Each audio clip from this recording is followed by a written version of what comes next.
రేపు జరగబోయే యుద్ధంలో గుజరాత్ను ఓడించాలన్నారు సీఎం రేవంత్ రెడ్డి. దీనికి కౌంటర్ ఇచ్చారు కేంద్ర హోంమంత్రి అమిత్ షా. రేవంత్ రెడ్డి విను, తెలంగాణలో బీజేపీ 10 సీట్లు గెలవబోతోందని చెప్పారు. రేపు జరగబోయేది యుద్ధం. ఆ యుద్ధంలో నా పక్కన నిలబడాలి.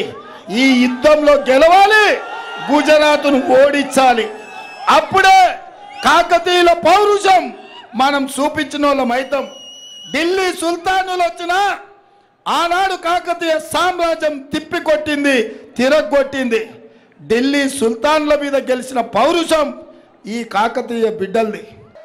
2019 में तेलंगाना की महान जनता ने हमें 4 सीट दी है, मगर मैं आज सुन लो रेवंत रेड्डी, आज कहकर जाता हूं, इस बार तेलंगाना में हम 10 से ज्यादा सीटें जीतने वाले हैं.